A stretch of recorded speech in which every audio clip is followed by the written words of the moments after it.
Hare Krishna, RASAMANDALA Prabhuji. Please accept my humble message, Prabhuji. Can you hear us, Prabhu? Hare Krishna. Bimal Prasad Prabhu, is that you? Hare Krishna, RASAMANDALA Prabhu. Yes, Prabhuji. Yes, Prabhuji. Hare Krishna, Yes, Prabhu. The usual suspect. Hare Krishna. The usual Thank you suspect. very much, Prabhuji, for being here. My pleasure. Let me introduce His Grace RASAMANDALA Prabhu to all the August Assembly. And I'm a bit early. I don't know whether you want to wait but if you're all ready, we can go ahead. No, Prabhuji. I mean, like the moment you want to start, we are ready. Devotees will be joining in another 4 minutes. Like that's the time. Kind of everybody should be joining by that time. But still, we have got around 50%. Yeah, we still have got around 50% here now. Some more joining.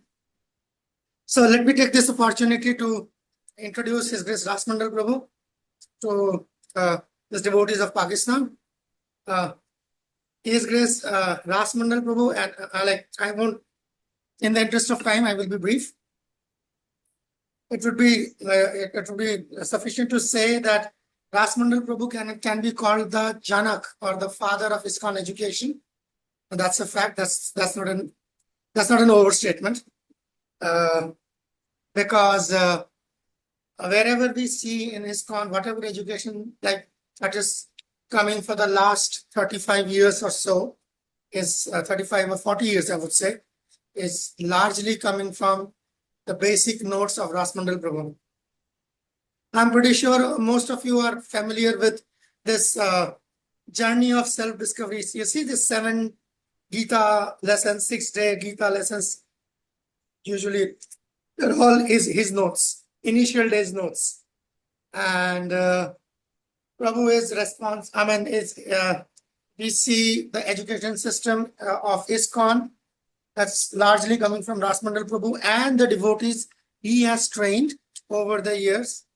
When you see ISKCON Disciples course, which is like put together by Atul Krishna Prabhu, is a student of Rasamandal Prabhu actually.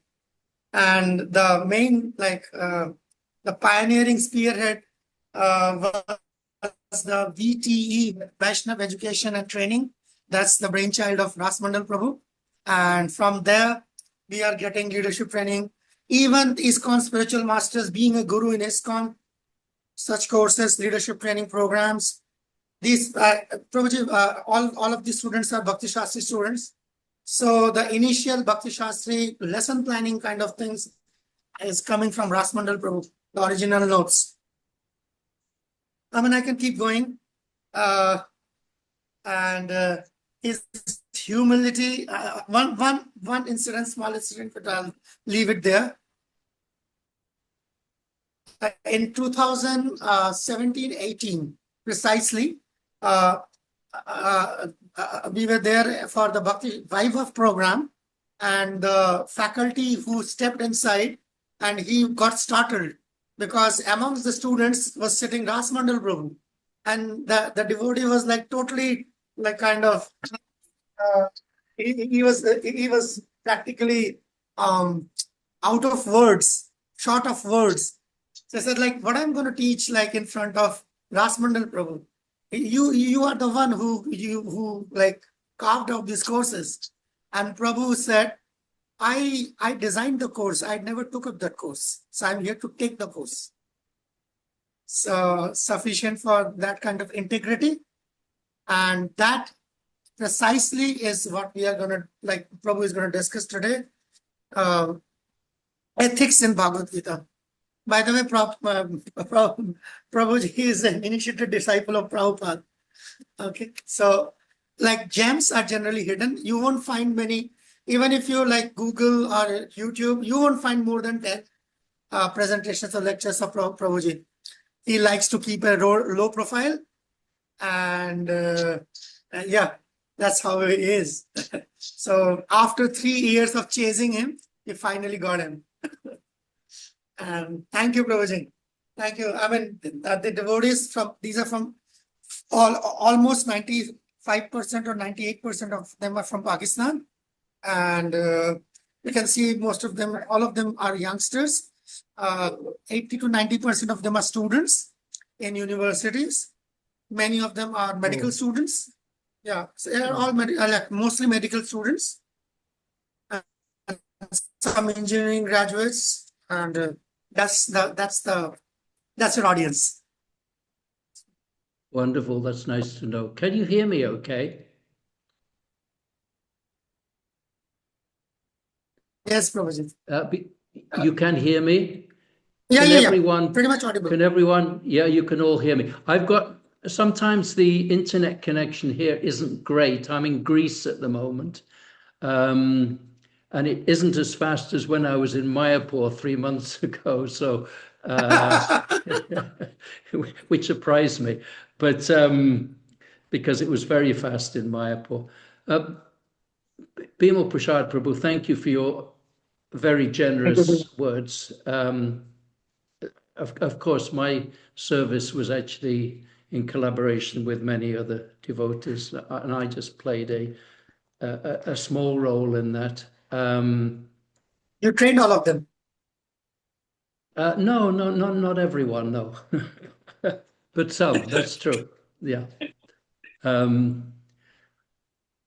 Prabhus, I think I'm going to show some... yeah, you will be having all the permissions, Prabhuji. PowerPoint. So if I put share screen, will that be all right? You can, Prabhuji. You have rights. Let me see if I can work this out now. You are the co-host, Prabhuji. Let me just see if I can work this out now.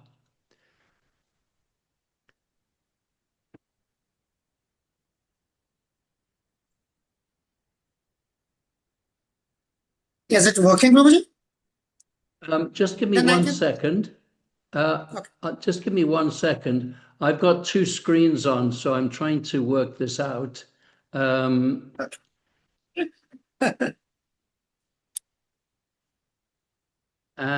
I'm having let me just have a look. Okay.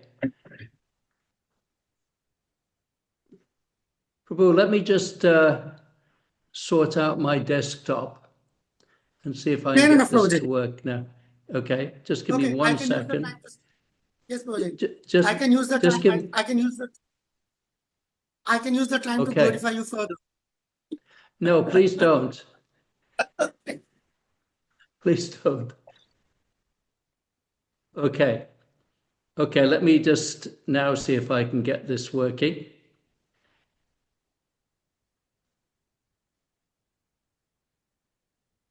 Yeah, okay. Okay, screen 1.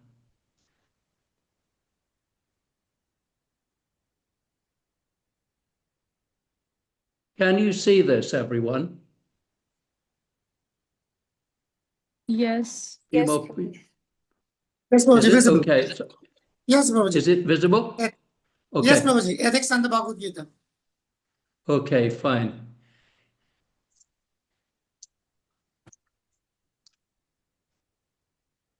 Let me just read an invocation to start. Who goes first?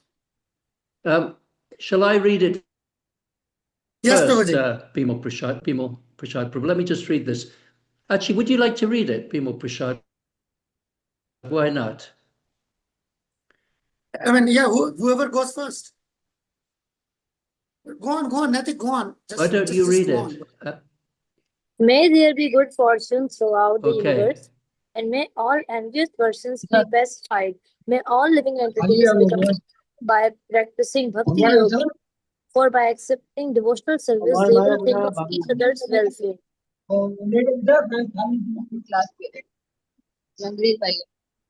That's very nice. Could I ask? Everybody please to turn on the microphone. Chandni Jeswani has turned on her mic. I'm hearing a lot of voices. Please. Could you I'm turning on them off. your microphones unless... Yeah, okay, fine.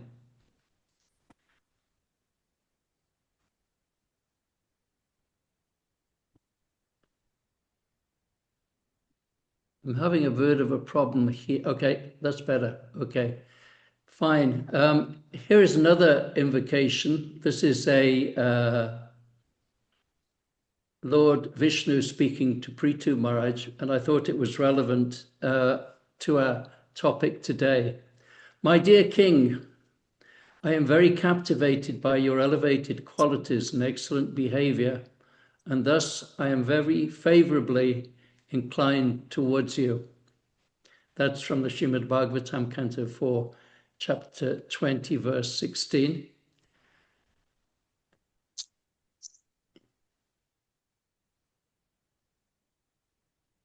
I'd also like to read the... Actually, would someone else like to read this quote, please, so that we're a little engaged? Anyone, please volunteer. Premanjan is here, Prabhuji. Your student. I see there...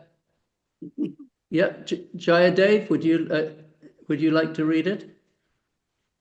Your hand is up. Sure, Prabhu. Section of knowledge. Human intellect is developed for advancement of learning in the matter of art, science, philosophy, physics, chemistry, psychology, economics, politics, etc. By culture of such knowledge, the human society can attain perfection of life. This perfection of life culminates in the realization of Supreme Being's Vishnu. When advancement of knowledge is applied in the service of Lord, the whole thing becomes absolute. Thank you, Prabhu. So it's interesting here that in a sense, ISKCON doesn't have just a single theology, but there are many branches of knowledge which Srila Prabhupada's teachings cover. And here is one specific branch. Would someone else like to read this, please? Tulsi May I Devi, I read? see you've got... Yes, please. Ethics as a branch of knowledge. Because Krishna and Balram happened to be Kshatriyas, they were specifically trained in military science, politics, and ethics. Krishna book chapter 4. Wonderful, thank you. I'm going to ask us to do a little exercise, if I may. If you have a pen or paper, or you have your mobile phone, whatever, or even in your mind, could you please take 2 to 3 minutes to write down maybe 1 to 3 questions related to morality and ethics? This may be questions you have, and we'll have some time later in the seminar, or any thoughts that come to mind.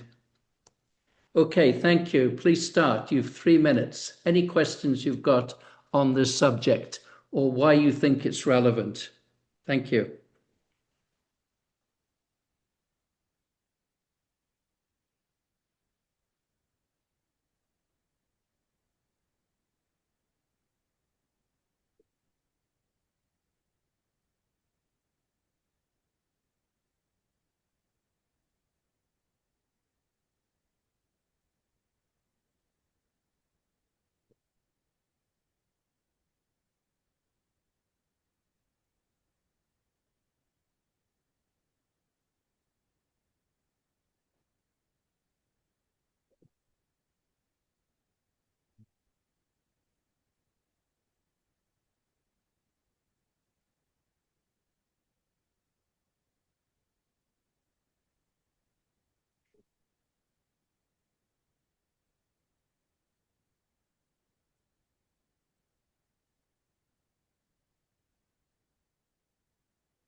One more minute.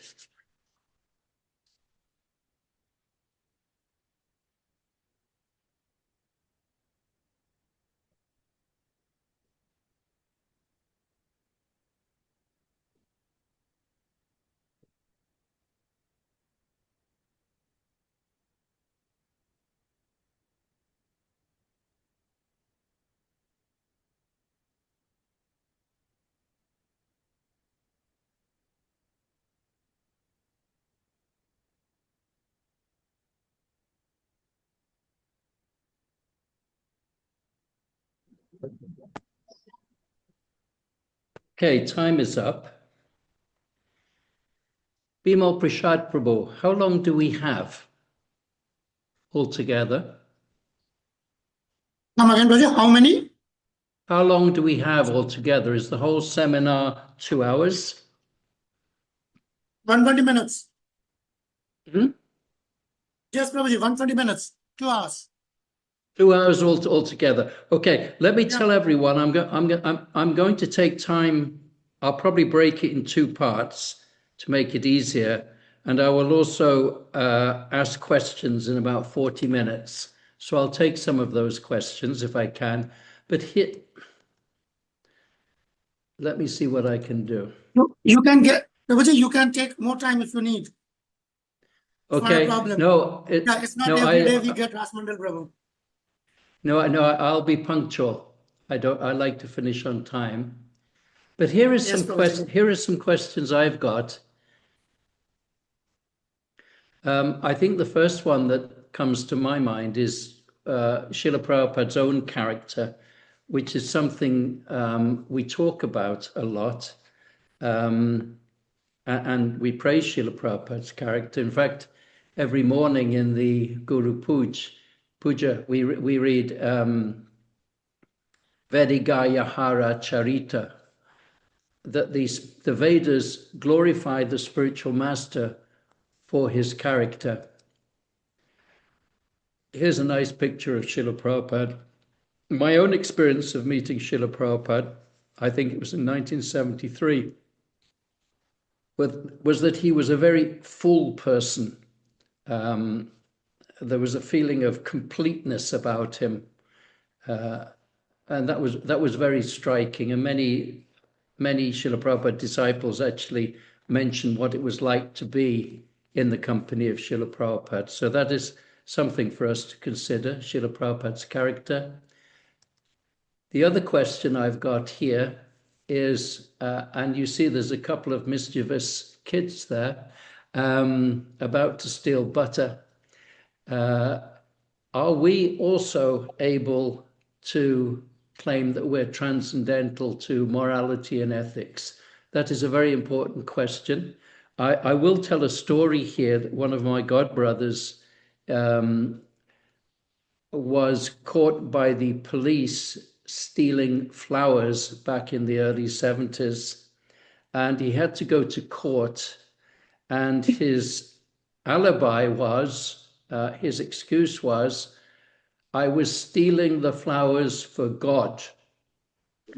To which the magistrate replied, then let God pay your fine. So there are big questions about how much are we accountable to ethical standards, or are we above ethics? I'd like to hear some of your views on that. One thing that's been concerning me is actually with regards to India is very well known. It's got a very good reputation for its spirituality, but there seem to be some problems now with its moral credibility. The reasons for that, I don't know. Perhaps we could blame the British. They made a bit of a mess of India back in 1947 with Mountbatten and company. But why is it that India has a good reputation for its spirituality and yet morally not so good? Is it what's going on there? Because do the religious traditions help or do they hinder? Big questions. There's other question. Why do people dislike religion? There's a lot of anti-religious talk these days. What are the reasons for that? Fifth, what is the relationship, or what are the relationships between religion and ethics? The other slightly worrying problem is sometimes we've noticed that over the years we have a few moral problems even within ISKCON ourselves, and that may be of concern to us. The other experience I've had is occasionally I've seen that sometimes I've met non-devotees who seem to have qualities that are perhaps more admirable than our own. my own experience in the early days was that when I got involved in education, I found that actually their meetings, the way they ran meetings very courteously, with great courtesy, was better than some of the meetings we had in ISKCON. So it raised questions for me. What do we do when we see sometimes we, as a member of a religious organization or some community, we claim to be virtuous? What happens when we see that actually others, how do we respond to others from other who are not devotees who seem to be more virtuous? Are they not virtuous? Are their virtues illusory? Can we just say they're demons, therefore they have no good qualities? There are big questions here. The eighth point I came up with is, what about today's ethical questions? There seem to be a lot of questions in the world today. In fact, with the internet and social media, there's one phenomenon whereby people have what they call moral overload.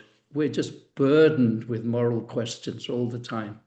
And because particularly in the West, there's been a shift from communities who've actually regulated people's conduct, moral conduct, the shift towards their individual autonomy, their individual choice, means that many young people are feeling, I've just got too many moral issues to think about. I don't know. I'd like to hear your opinions on that. These are some of the questions I've asked. And please, I'd be interested to see if you've got similar questions and also to see if you've got questions that are not here. Let me move on. You'll have to be patient. This is going to be a little bit, some of it will require a lot of attention, but I'm sure that later on we can get discussing. So please be patient. I just wanted to look at the terms morality and ethics. They're often used interchangeably. Some people say they're the same. And in fact, each word has many meanings. Some meanings are the same. I'm sorry, I'm Turn off hearing the something. microphones, please. Turn off the microphones, please, whoever it is. But this happens when someone joins the group. Oh, I see. Sorry. Okay, no problem. Okay, I thought someone may want to ask a question. Please be patient. This is a big group. I will take questions soon. I mean, I must say, I don't like online teaching as much as being with people. It's more difficult because you can't have as much conversation. But I do want to open the conversation later because that conversation is important. Some meanings are the same. We can say it's not moral, it's not ethical, that is wrong. But some meanings are different. Morality means in English ideas, principles, and conduct concerning the distinction between right and wrong or good and bad. And sometimes we hear the terms good and evil, particularly in religious circles. It also means a particular systems of morality, the moral status of a person or a society. So we may say, what is the morality there in Pakistan like? And so on. Now, ethics is slightly different. Although some of the meanings are the same, it also means the systematic and conscientious discussion, including analysis, evaluation, application of morality. So it's got this idea that you're thinking more about morality. It's a reflective and systemized moral thought, and sometimes ethics means moral philosophy. So in the West, there is actually a discipline, a university discipline called moral philosophy. And just to let you know, I am actually now studying moral philosophy at university. I'm looking at the moral philosophy of the Bhagavad Gita. So what are our aims? What are we trying to achieve in the next 1 hour and 40 minutes? I've got two aims. I don't think we'll meet them all. I see someone's got a hand raised. Is there a challenge there, or are we okay? Okay. Aim 1 is to raise awareness of the place of morality or ethics in Krishna consciousness, broadly over 3 areas. First, how is ethics relevant to our personal spiritual life? Second, how is it relevant to our communities? And thirdly, how is it relevant to outreach? Now, the second aim, we may not have time to do this. We may have to do it another time, but I want to help us grasp the importance of actually the courteous ethical discourse. In other words, it's not just the questions that arise in ethics, nor just the theory we have, but how we discuss ethics is important. I don't know what it's like there in Pakistan. I have no idea. But here in the West, the discussion of ethics, particularly sometimes in academia now, but definitely in the popular world, over the news, social commentary, it's very polarized and it's vicious, it's nasty. So I'd like to look at that because there are better and worse ways of discussing ethics.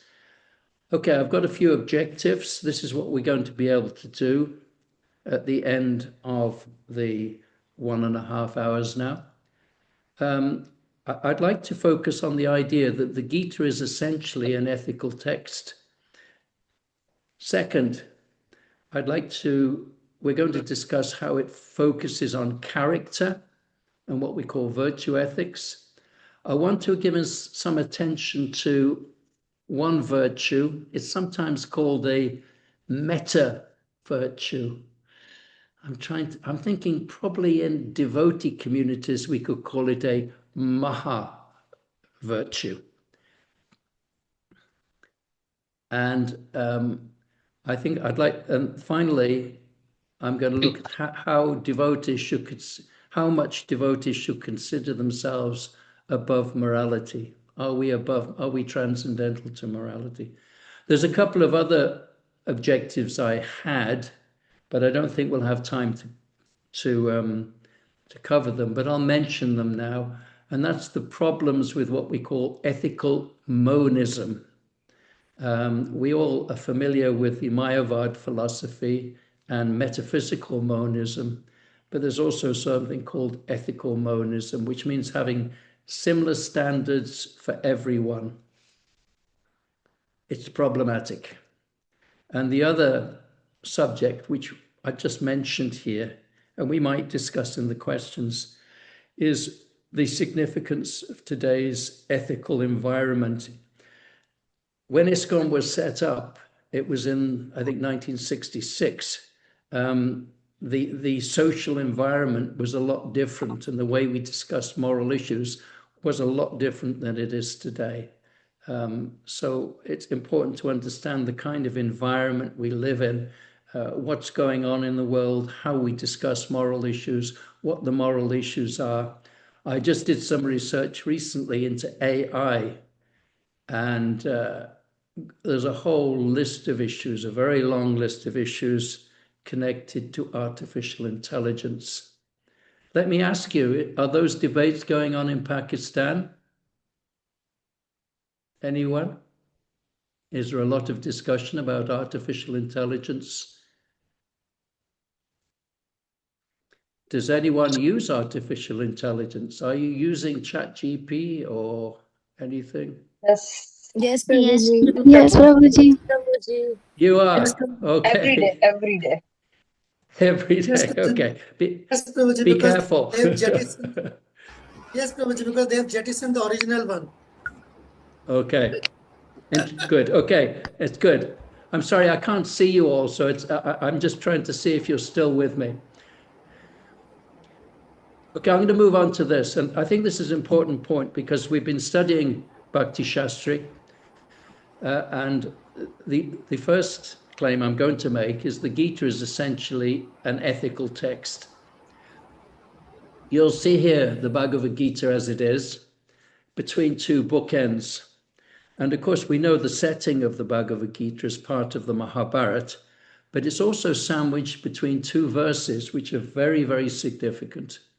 These verses are Shloka 1.1 and Shloka 18.78. I'd like to discuss these briefly.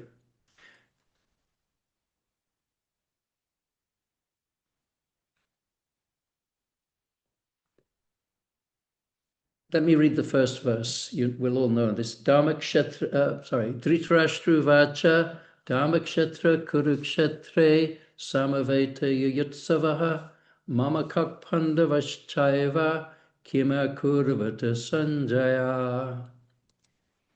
Dhritarashtra said, O Sanjay, after my sons and the sons of Pandu assembled in the place of pilgrimage at Kurukshetra, desiring to fight, what did they do? This is the first verse of the Gita. It's asked by Dhritarashtra to Sanjay. And the final verse is a response to that question. Wherever there is Krishna, the master of all mystics, and wherever there is Arjuna, the supreme archer, there will also certainly be opulence, victory, extraordinary power, and morality. That is my opinion. Please bear with me. I'm going to read from Srila Prabhupada's purport here. The Bhagavad Gita begins with an inquiry of Dhritarashtra. He was hopeful of the victory of his sons, assisted by great warriors like Bhishma, Drona, and Karna. He was hopeful that the victory would be on his side. But after describing the scene on the battlefield, Sanjaya told the king, "You are thinking of victory, but my opinion is that where Krishna and Arjuna are present, there will be all good fortune." He directly confirmed that Dhritarashtra could not expect victory for his side. Victory was certain for the side of Arjuna because Krishna was there. Let me come back to the first verse, which is the question by Dhritarashtra.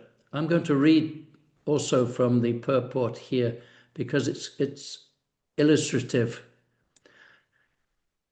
I'll also speak on from one commentary Srila Prabhupada gave on this verse, which gives far more insight into this verse, the very first verse of the Gita. The word Dharmakshetra, a place where religious rituals are performed, is significant because on the battlefield of Kurukshetra, the Supreme Personality of Godhead was present on the side of Arjuna. Dhritarashtra, the father of the Kurus, was highly doubtful about the possibility of his son's ultimate victory. In his doubt, he inquired from his secretary Sanjaya, what did they do? He was confident that both his sons and the sons of his younger brother Pandu were assembled in the field of Kurukshetra for a determined engagement of the war. Still, his inquiry is significant. He did not want to compromise between the cousins and brothers, and he wanted to be sure of the fate of his sons on the battlefield.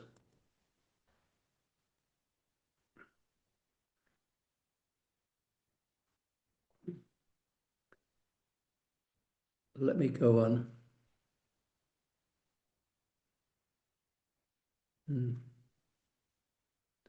Because the battle was arranged to be fought at Kurukshetra, which is mentioned in the Vedas as a place of worship, even for the denizens of heaven, Dhritarashtra became very fearful about the influence of the holy place on the outcome of the battle. He knew very well that this would influence Arjuna and the sons of Pandu favorably, because by nature they were all virtuous. Sorry, I can't see all of my screen here. I'm going to have to move. Okay, got it. What is interesting here is that right away in the first chapter, we get this comparison between the virtuous and what are sometimes called in English, the vicious. So you have people who have virtue, people who have vice. So the whole tone of the Gita is that contrast between the virtuous and the vicious. In other words, in essence, the Gita starts discussing the difference between virtue and vice.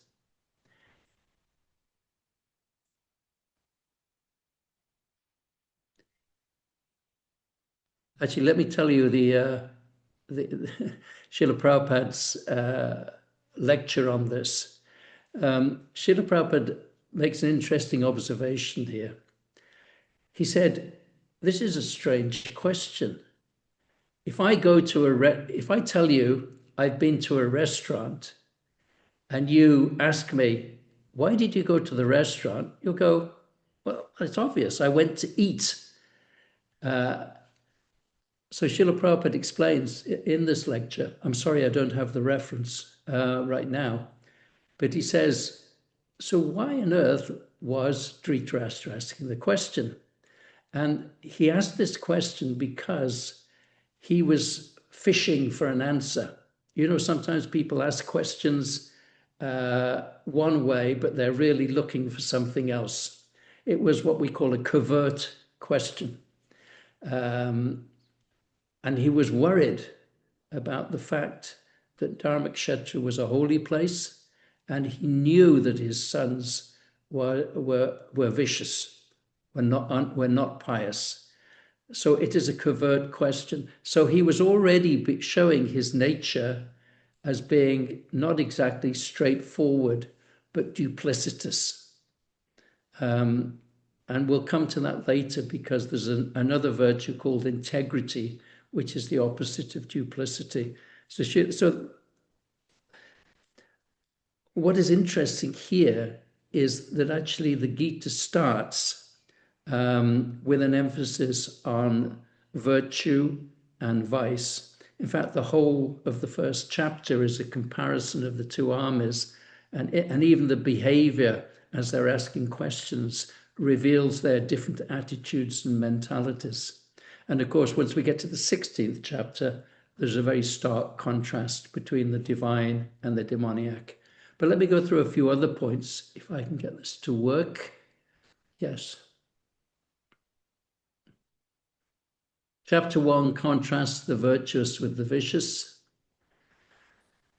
We already know that the Gita is a response to a moral dilemma, as explained in verses 6 to 7 of the second chapter.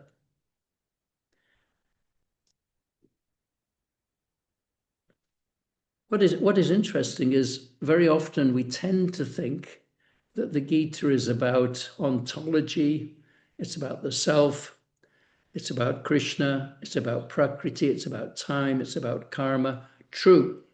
It's about metaethics, it's about epistemology, how we get knowledge, but actually it's also a response to a moral dilemma. And this is interesting. In some ways, religion is subsumed beneath ethics. In other words, in some ways, ethics is more important than religion. Actually, I may ask this question later, but it has come to my mind. When we speak of Dharma, do we mean religion or do we mean ethics? Of course, it's not possible for us to find a single word in English. It's too impoverished in this sense, English. For these purposes, there's no single word for Dharma. But if we were to think of a word, which would be better? Would it be religion or ethics? It's an interesting question, but we don't have time to discuss it just now. But let me move on. This is the verse. Men in the mode of goodness worship the demigods. Those in the mode of passion worship demons, and those in the mode of ignorance worship ghosts and spirits. And this is even more of a clear and incisive verse. Could someone read that for me, please? Could I have a volunteer? May I read, Prabhu? Of course, go ahead.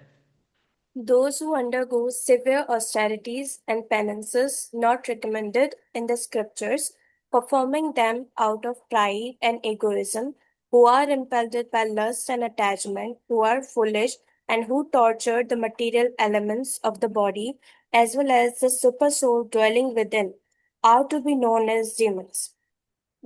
Yeah, it's very clear. I mean, there are certain religious practices which seem to fit in that. We needn't mention them in detail, but it seems what is interesting here is that even religion is accountable to the Triguna, which is in some ways a form of ethics. It's a very interesting concept, the Triguna. It can offer some very distinctive perspectives and perspectives on and insights into modern moral issues. I won't go into that, but I think the Triguna is very, very powerful. Not something we always discuss very much as devotees. We often dismiss Rajagun and Tamagun. We kind of wrap them up into a single ball and throw them in the waste paper basket, metaphorically. But there is a difference between Rajagun and Tamagun. Sometimes I've heard devotees reject Sattvagun in the name of Vishuddha-sattva. There are some questions here. It's interesting that Bhaktivinoda Thakur is a little more circumspect with regard to the Triguna. He defines Rajagun to be neutral regarding morality, Sattvagun to be elevating, and Tamagun to be degrading. So I think there are questions here for how useful the Triguna model is, and for whether or not in ISKCON how much we engage with it. I personally think perhaps not enough. It's interesting to note that one of my colleagues did some research, and he found that in the Bhagavad Gita, 12.5% of the verses are on the Triguna. It's a substantial part of the Gita. I will move forward.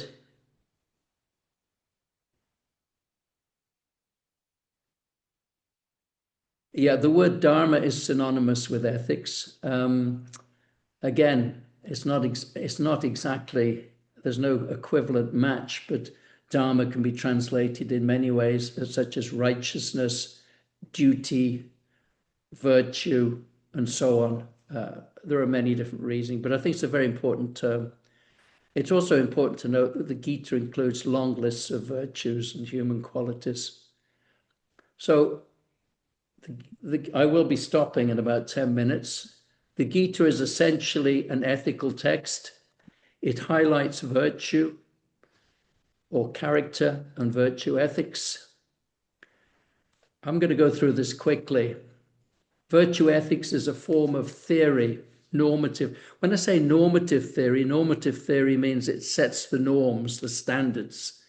It goes back to the Greeks, Aristotle and Plato. The stress is on being good rather than right. It's about becoming a virtuous person.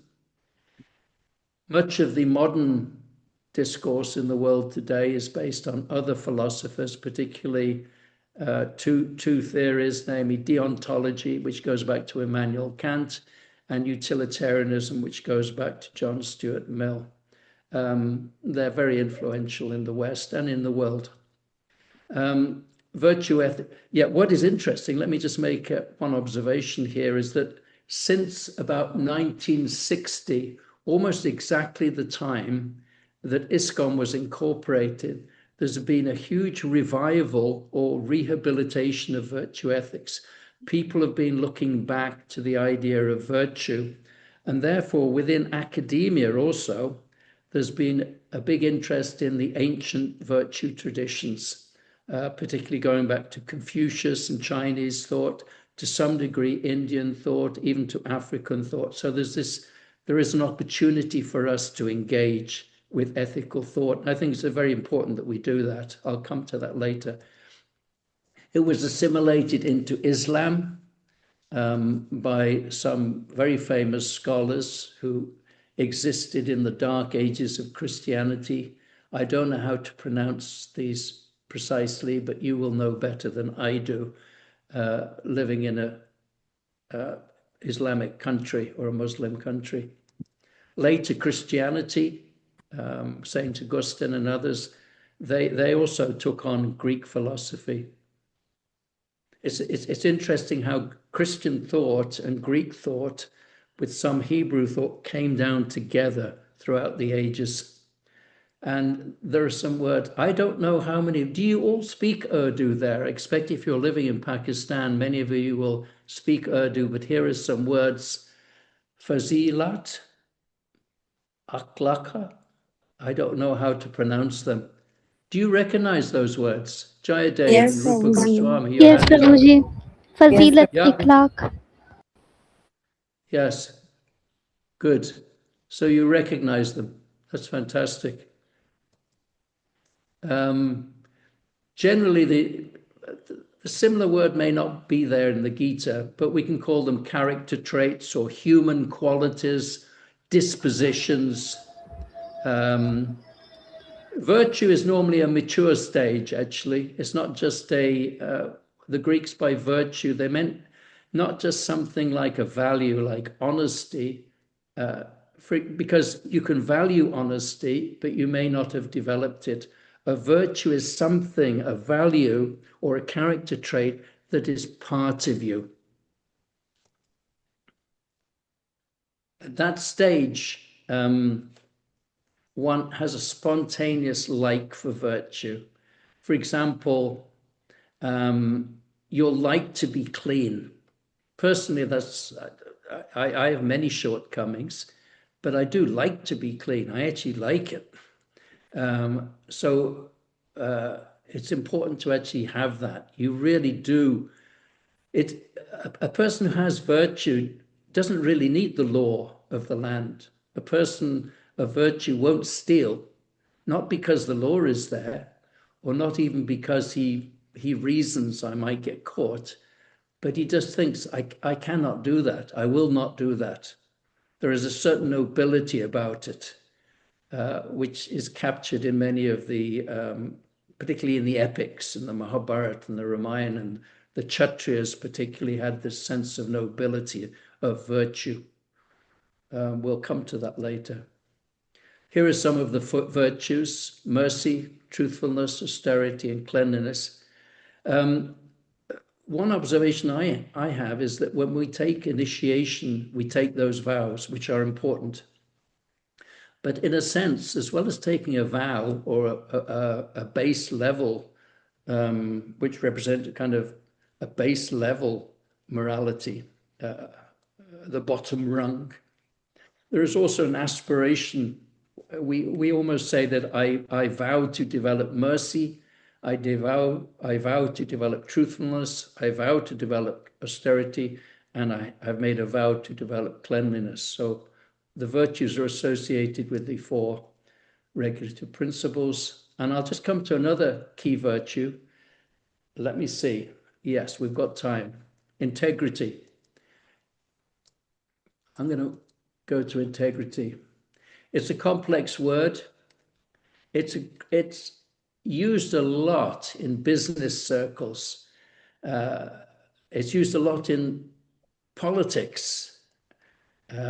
Whenever a politician does something wrong, someone else accuses them of lacking integrity. I found some Urdu words. There's more than one, because there are different meanings, such as righteousness, completeness, wholeness. In English, we have the word integer, which means a whole number. So 1 is an integer, 2 is an integer. There's no fractions. It's unbroken. So this idea of being unbroken, wholesome, one's borders are complete. One is not defiled or corrupted or broken in some way. It relates in Sanskrit to the word purnam, wholeness or wholesomeness. But one meaning, and the way that we usually understand integrity, and this is just one meaning, is non-hypocrisy. And I want to discuss that a little bit. Here are a few things I've already said. And a person of integrity means that there's also something called self-integration. That means one's words, one's actions, one's motives, one's everything will be aligned, moving in the same direction. Here are a few references to integrity. It's interesting that Kali Yuga, even though it's translated more literally as the age of iron, the Iron Age, is also called the age of hypocrisy and quarrel.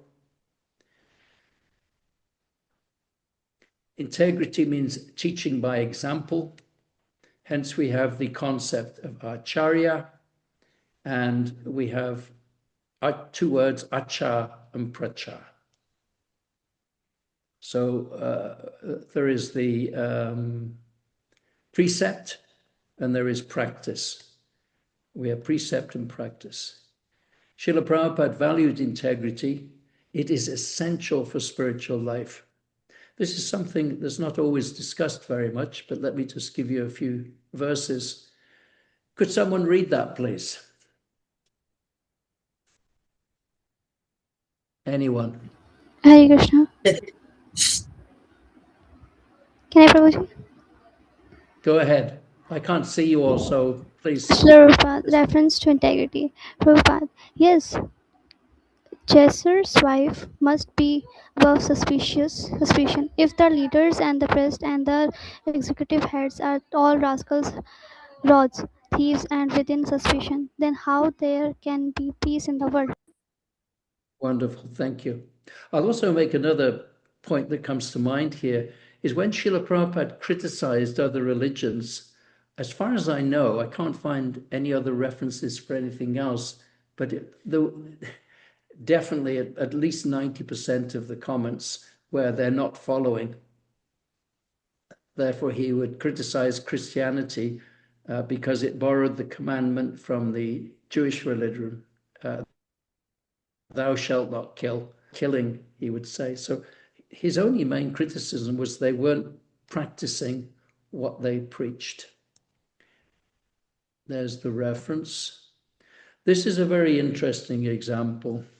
Sometimes in ISKCON and in other religions, I know here in Greece it's like that, they really value external renunciation. And therefore there tends to be this tension between those who are enjoying the world, accepting the world and enjoying it on one side. In our tradition, it's the path of karma. On the other side is those who said, I've had enough, I'm giving it up, we want to renounce it. This happens to all of us. We have those kind of dispositions. So there is a tension between accepting the world, the path of karma, looking for bhoga, enjoyment, or bhukti. And then there's the opposite, which is mukti. But here is a very, very interesting. So we sometimes value those who are highly austere externally. But Srila Prabhupada makes an interesting observation here, because bhakti seems to resolve that tension that's prevalent. It's in the Hindu tradition, it's in other religious traditions, but it's also prevalent in all of us. We want to enjoy the world, and at other times we say, I've had enough, I'm going to give up. So I think many husbands will say to their wives at some stage, "That's it, I'm off to the Himalayas." So we want to enjoy, but then at some point, this is too much. But this is very interesting how Bhakti resolves this tension, this dilemma, this ambivalence that all of us experience in life. Could someone read this, please? May I, Prabhuji? Please. Srila Prabhupada, reference to integrity. So, Shivanand Sen's wife came and offered Chaitanya Mahaprabhu obeisances, and Chaitanya saw that the wife was pregnant. So, immediately he asked, Shivanand, your wife is pregnant? Yes. All right. When she gives birth to a child, you keep his name like that. Now, see, one man, Chota Haridas, simply looked with lusty desire to a young woman. He was rejected. Could you carry on? You're reading very nicely, by the way. Thank you, Prabhuji. Yes. And one man has his wife pregnant. He adored him. That's all right. So, sex life is not forbidden in this movement, but hypocrisy is forbidden. If you become a hypocrite, then there is nowhere to. And that is Chaitanya Mahaprabhu's teaching. Srila Prabhupada lecture on Srimad Bhagavatam 6.1.23. Thank you. Well read, by the way. Thank you. Yeah.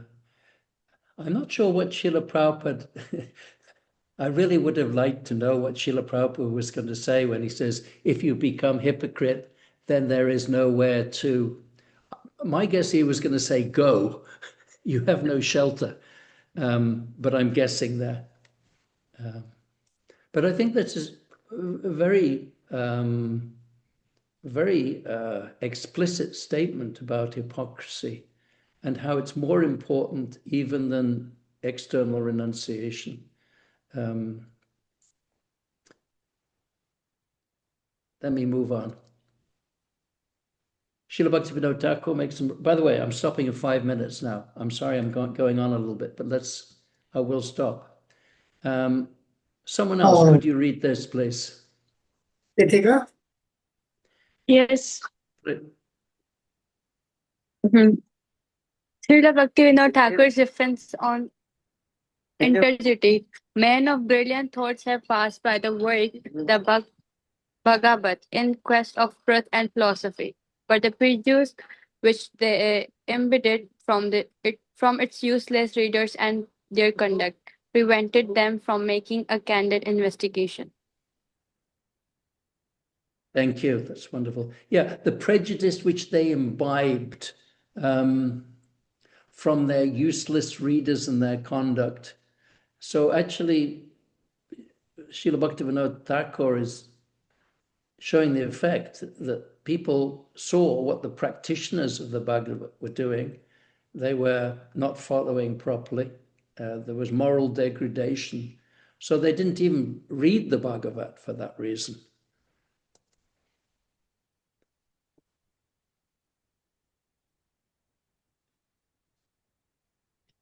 Okay. I'm going to go on and just finish off the final bit, and then we'll move on. Because I've already mentioned there's been a tendency to think we're above morality, but there are some very strong quotes that suggest this is not really true. Could someone read this, please? Anyone? Srila Bhakti Siddhanta Saraswati. Bhakti Siddhanta Saraswati states, one hostile to morality or fallen from it can never be a spiritual man. Thank you. I'll read this one. Srila Prabhupada was talking on a lecture, and this is in Mayapur on the 21st of October, 1975, Srimad Bhagavatam, Canto 1, Chapter 8, verse 41. And he mentions that the Vaishnavas actually are transcendental, but then he makes this claim, and he spoke it with great emotion. We don't claim that we have become, but we don't claim that we've become perfect Vaishnava. We are not so impudent. So even if the Vaishnavas are transcendental and we consider that the other Vaishnavas are transcendental, we cannot consider that ourselves.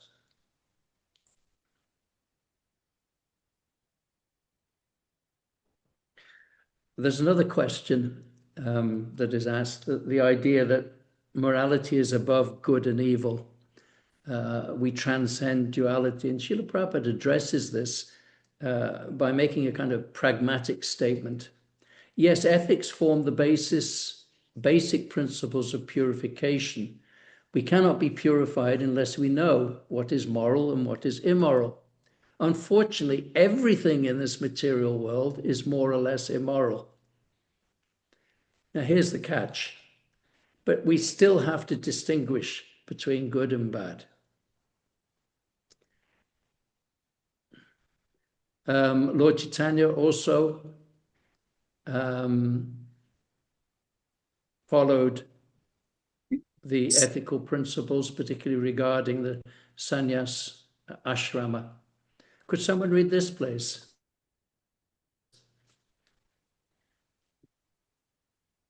Even though his purposes is described as solely devotional, Chaitanya at times rigorously upheld and traditional and formal etiquettes required by the ashrama and expected others to do so as well. From these examples, we can observe Chaitanya's upholding what has been stated in Bhakti Sutra.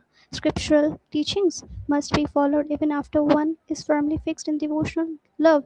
Otherwise, persons not observing scriptural teachings risk falling away from devotional love. Bhakti Sutra, text 12 to 13. Thank you. Well read. Thank you. There's another interesting argument just before we finish. This is in the 3rd chapter of the Bhagavad Gita. You've probably already studied this. And I find Lord Krishna's argument really ingenious. Sorry if that sounds patronizing, but it's a great argument. First, a self-realized man doesn't have to do his duty. So we think, great, I don't have to do my duty. I'm self-realized. But then here comes the rub.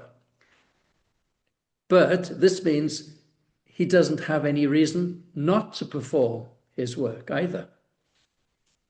And then, so what does he do? And then the answer is given. Oops.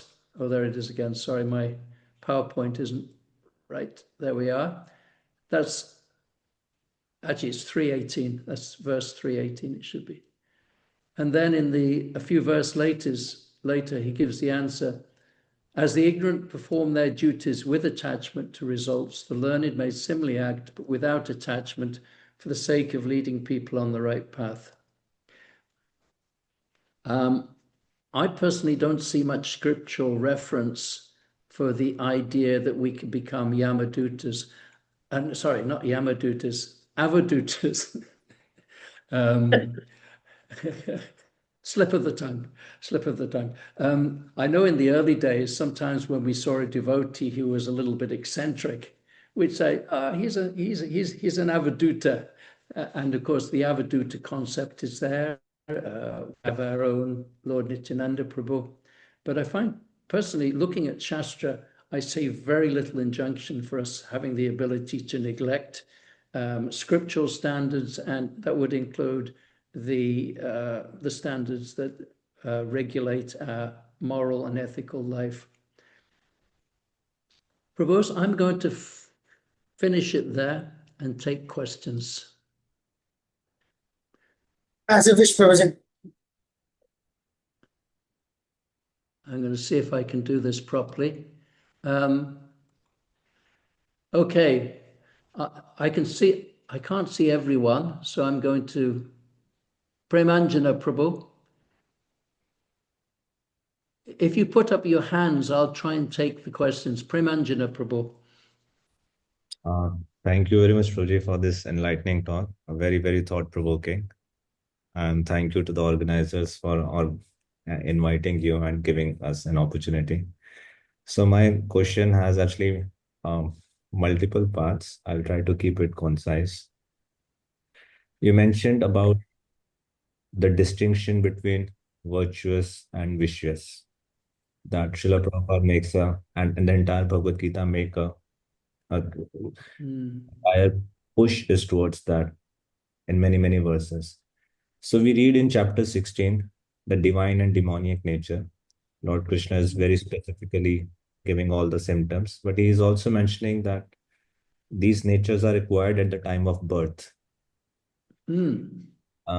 So how to understand that? Is it by birth one is born in a divine nature or a demoniac nature?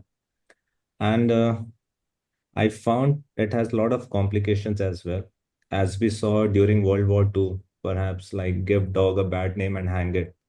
So if I find a issue with someone labeling someone as vicious and virtuous, because it's a static label and a person may have a combination of those qualities. But if we label someone as vicious, it is so easy to misuse this ethical that I am more ethical than you and therefore I'm going to punish you. And the third part of it is if someone else is giving up on ethics, how do we respond to that? Because we are not existing in isolation. We are always responding to certain situations and certain people interaction. If the other person is giving up on the ethics, usually we hear the term dharma rakshiti rakshita, that I need to follow my dharma and my dharma will protect. But when we translate in practical terms, if someone is being outrightly unethical in their dealings, do I hold on to ethics or I'm allowed to compromise to get things done? So these are my few inquiries. Thank you. Nice to see you, Premanjana Prabhu. Prabhu, I just want, I'd just like to, I got the one question is about labeling people as vicious. And one was, if you see other people giving up ethics, am I allowed to compromise? Was there another part to your question? Are these decided at the time of birth? Because Krishna states that in chapter 16. So I always have a difficulty, in understanding that concept. I'll try and answer them. I may not be able to answer them fully. The first question, yeah, it seems that we carry these dispositions with us, these sanskaras, these mental impressions from a previous life. And that may be so.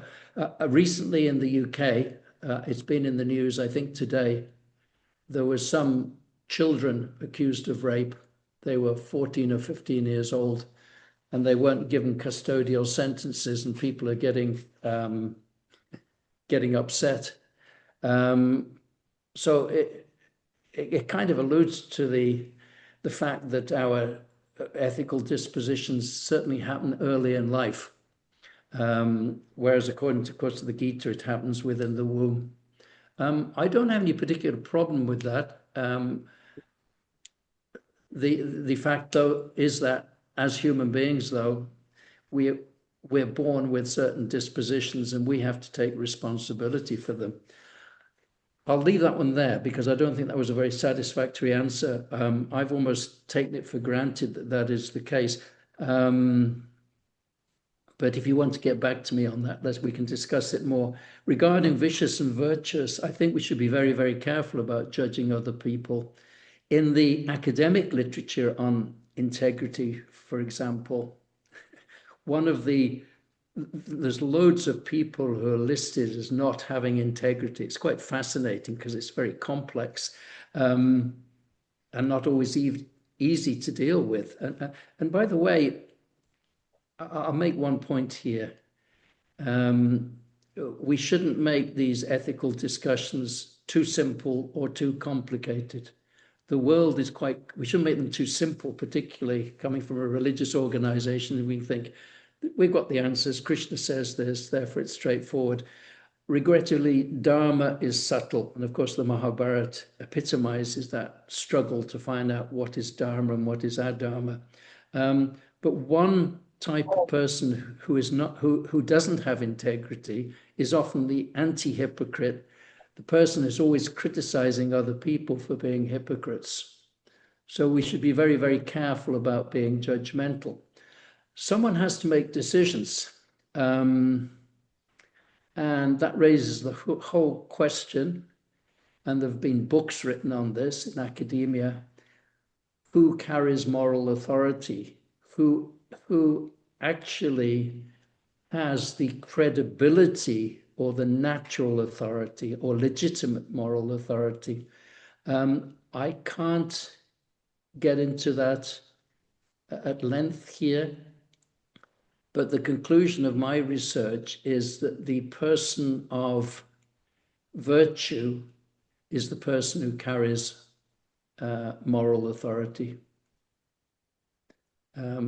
Generally in the West, there's an idea of looking to reason, particularly with the Enlightenment. That reason will tell us what is right and wrong.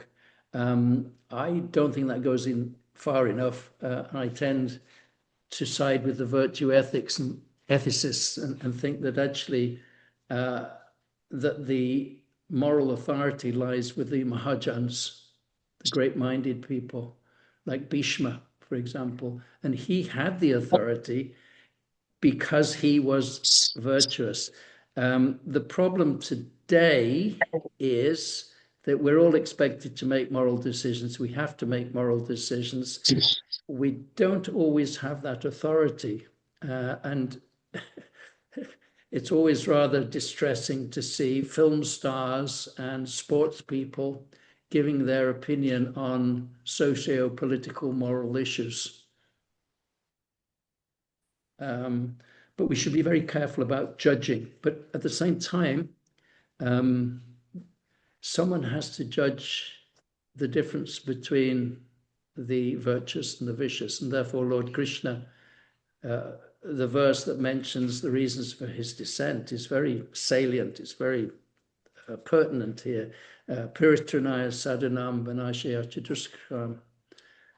He comes to differentiate between he has to differentiate between those who are vicious and those who are virtuous. And one of the big problems in the UK, it's like there in Pakistan, but one of the big problems at the moment is people are beginning to think that the legislation, the legislators, and particularly the human rights lawyers, are smudging the line between those who need to be punished and those who are innocent.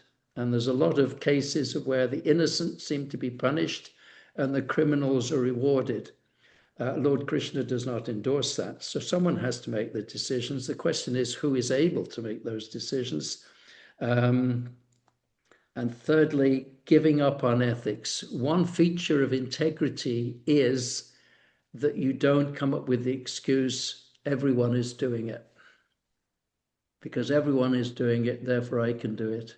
Integrity means you stick by your guns. You won't let other people's behavior compromise you. I think that's very, very important. I tried to answer there. Do you have any response to that before we take more questions, Prabhu? Yeah, thank you. I'll I'll ponder over this. Thank you. Thank you. Thank you. Get back to me if need be. Complex questions. Someone else. Prabhuji, if I may interject. Of course. If you don't need the PowerPoint, if you could turn it off, then you can see all the participants. Okay, and, I'll do that. If you don't require this, of course, if you require this, then so I'll turn off. Yeah, you can.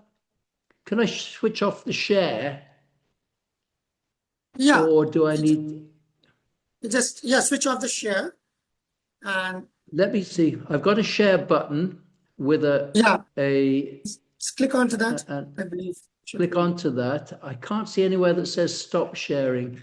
I can do that from here. No problem. Can you do it for me? Thank you, Prabhu. He's the boss. Great. Okay. Now, if you switch to gallery view, you can see so many other devotees. Okay, I'm going to the views.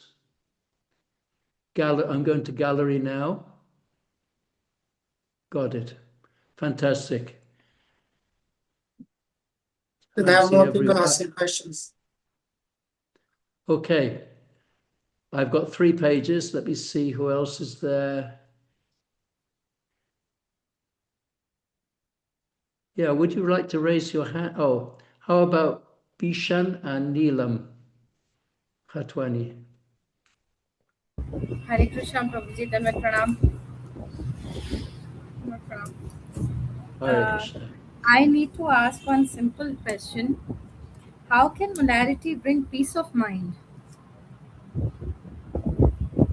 How can morality bring peace of mind?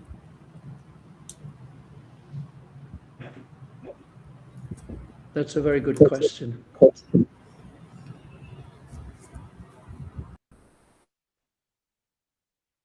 I think Lord Krishna discusses that right at the beginning of the Gita. I mean, if we consider Lord Krishna's response, the Gita, to be a response to Arjuna's dilemma, a response to a moral dilemma, then the opening verses are very significant. And verse 214 is particularly important for the idea of developing that sobriety, not to be intoxicated. And later on in the Gita, Lord Krishna mentions, how can one be happy without being peaceful? So according to the Gita's system of virtue ethics, there is no question of finding happiness without being peaceful, and there's no question of being peaceful without mind and sense control. In fact, mind and sense control is one of the foundations of morality in the Bhagavad Gita. So the virtues of equanimity and so on are very, very important. But did I answer your question?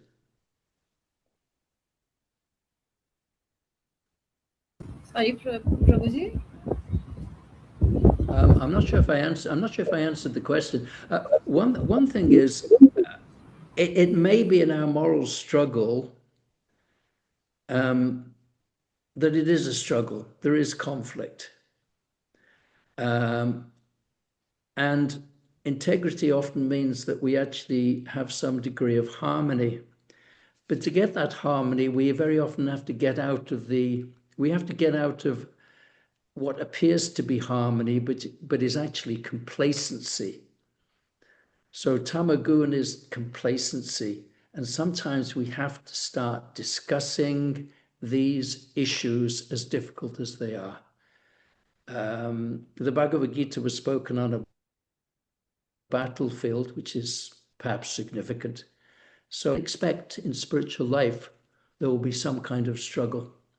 And we have to embrace that struggle, not shy away from it. Did I answer your question? Yes, Prabhuji. Thank you. Hare Krishna. My pleasure. Bimla Prasad, your hand is raised. Yes, Prabhuji. I have a couple of questions. First, from your presentation, where you mentioned a point and there, draw a difference between being good and being right.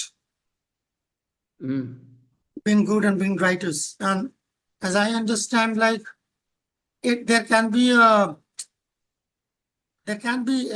scenarios where there is a moral turpitude between choosing between being good and doing the right thing. So can you please elaborate? Say, for example, I may do something which, according to the codes or the dharma, is right, the right thing to do, but it may appear to be cruel, I mean, it might not be, it may be falling short on other value systems. So like, it's like a clash of values, if I understand it correctly. So like, where do we draw the line? How to, I mean, harmonizing may not be, or are we supposed to live with that? Yes. Just live with Yeah, it? this is one type of dilemma where there's a conflict of values. And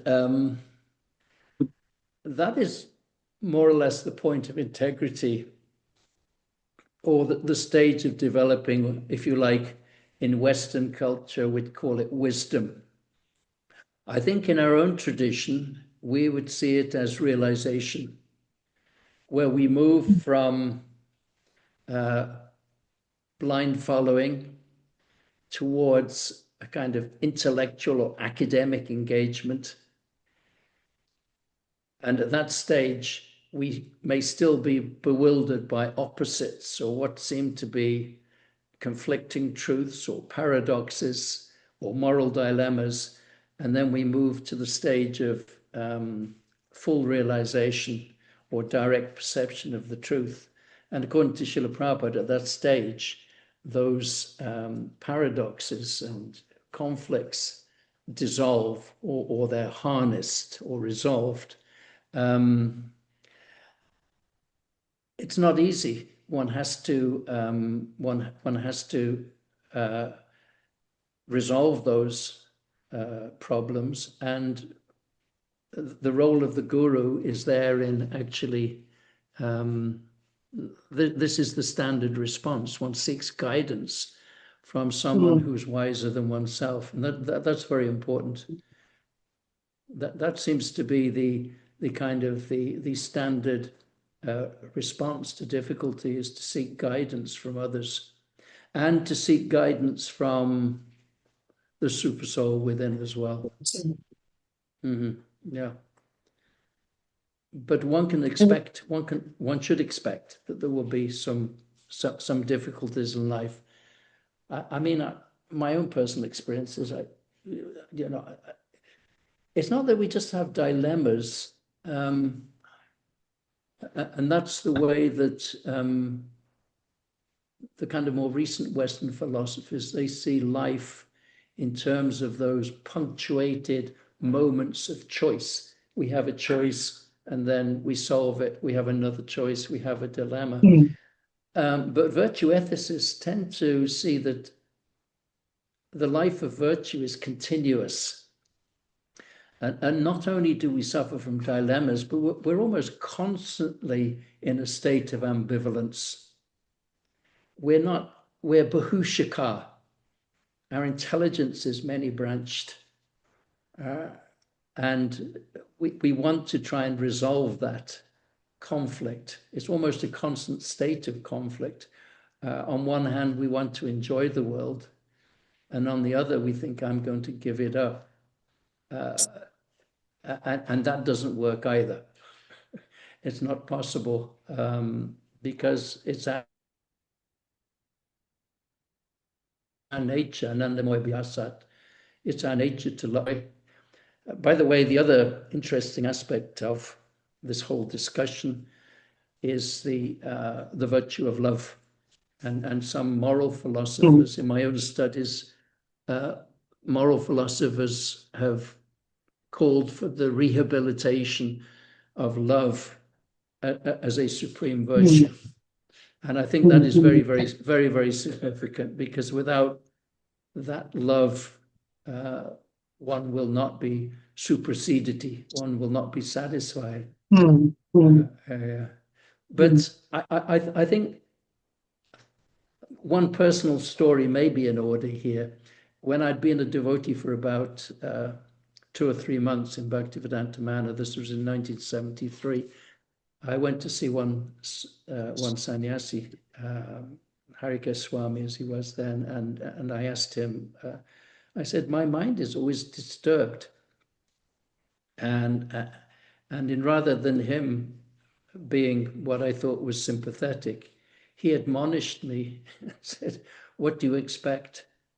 You're in this material world. Do you think that Arjuna had a completely peaceful mind on the battlefield? How do you think he was feeling when Karna knocked off his crown?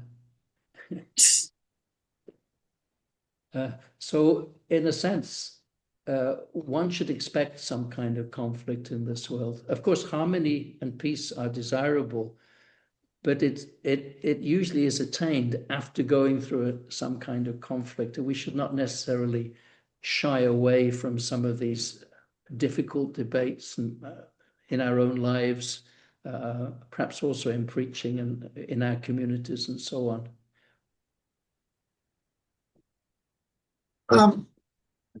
Like just to, if I may extend that one thing. Okay. When you select the choices, I think for the devotees or practicing devotees, it is relatively simple. When you said that you consult your guru or you see where Krishna stands, like in between, like choosing between Bhishma and Arjuna is simple because I just need to see where, like, which side Krishna is on or my guru is on. But like in our situations and in times and in places when you are at the helm of the affair, so it doesn't, how do you navigate so that if you are wrong, so nobody comes out as the wiser one. I'm just, many times, like, I can kick the can down the road by saying that, okay, go to your guru. But then there is a time it comes, like, say, for example, if I may extrapolate and bring the situation to somebody like you in your stage, and somebody like, like having that kind of experience and facing some question like that, where like the buck stops there. So, then a simple answer, like sometimes this happens during our preaching experience, then there will be students who will be coming to that, and we are the arbitrators. You have to take a stand, and have to take a stand, and to do it in such a way that if anything goes wrong, nobody comes out the wiser one. But I hope Are you worrying that you'll make a mistake? You'll give the wrong advice? Exactly, and we can be held accountable for that. Yeah, I think by experience. Yeah. Well, but one I way don't around want that. I just like I don't want the students to be the guinea pigs. Well, maybe, yeah. Well, we need to develop some wisdom, and I think it's important that we do have experts in the area of morality and ethics, and of course in conventional Hindu, Vaishnav, and other wisdom-oriented cultures, the elders were very important. But it's also important to note that Krishna never took away Arjuna's free choice. So therefore, when giving advice to others, it is better, if we follow Lord Krishna's example, to teach them and to help them become free from their delusion, and for them to know what is in the case of a dilemma, what is the course of action. So the super soul is there, and the external guru is a representative of the Chaitya Guru. The Chaitya Guru isn't just some kind of addendum, something extra to the say the Diksha or the Shiksha Guru, the external Guru. He's the Adi Guru. So it's very important to keep that in mind. I'm going to go to Damini. Did I answer you, Prabhu, first? Though I'm going to Damini, but Yes, I just Prabhuji, want to check. yeah, that's a fact. I agree. Yeah. I agree. Yeah. Hi, Krishna Prabhuji. Damini. Hare Prabhuji, Krishna. my question is maybe out of the topic.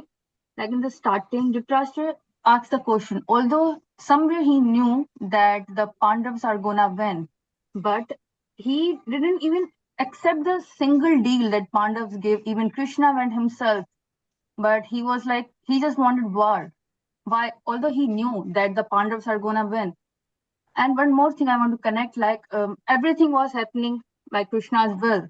But sometimes we go against Krishna's will. If he wanted, maybe somewhere he could, but he chose war. Why? I didn't follow all of that. Can you just summarize it in one sentence so I can try to get the sense of that? Actually, my question was like, somewhere Dhritarashtra knew that the Pandavas are gonna win, but he chose the war over his sons. Like everything was going Krishna's will. Everyone says that the war was for Krishna's will. Krishna wanted this, so he can, tell us the message for. But sometimes we go against Krishna's will. Like Krishna wants us to do services, but we are going against Krishna's will. We are wasting our time. Sometimes doing this, sometimes doing that. At that point, maybe if someone wanted to, they can, go against the Krishna's will.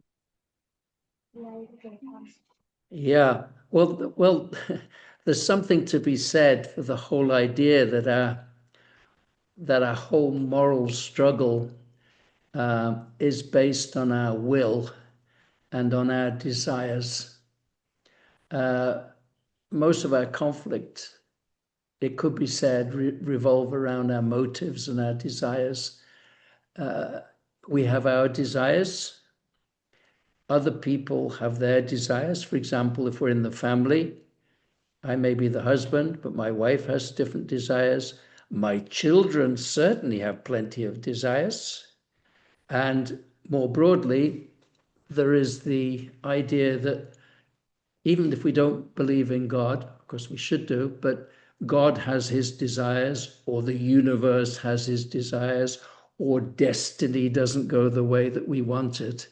So there's something to be said for our whole moral struggle being framed in terms of desires that are either conflicting or are aligned. And therefore the process, according to Ambarish Maharaj, Maharaj Ambarish set the example.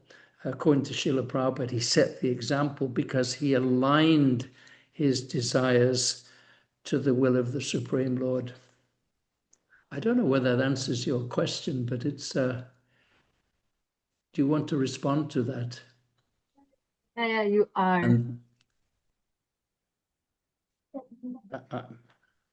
I'm going to take Dr.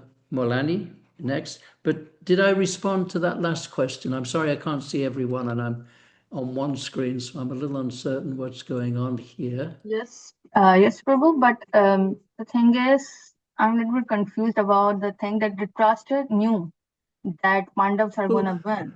But then why is war?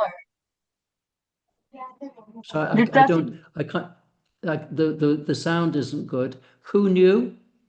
Dhritarashtra knew. Like in the starting, he asked the question from the sun. Oh, Dhritarashtra knew. Yeah, that Pandavas are going to win, but he chose war over everything. Yeah. I'm struggling to answer that, but my guess is that that is the strength of illusion. We know so many things, but we just don't accept it. Even there's a statement in the Mahabharata by Duryodhana, Dhritarashtra's son, who said, I know what is Dharma, but I just cannot do it. I know what it is, but I cannot do it. So I guess we could say it's a form of illusion. Even when we know something, still we refuse to see it. That is ignorance. It's not exactly that we don't see. It's more that we refuse to see. Therefore, the word ignorance is there. Ignorance is an interesting word because it shows a willful neglect of knowledge. We turn our face away from it. We don't want to see it. So that our desires are so, and perhaps our vices are so strong, as perhaps we've inherited from the womb even, or from our previous life, that we just cannot, we cannot see things as they are. And even if we do kind of at least intellectually know them, we will still not be able to act in a way which is aligned to Dharma. I must move on. Yes, Prabhu, thank you so much. My pleasure. Dr. Malani. Hare Krishna, Prabhuji. Dandavat pranams. Dandavats.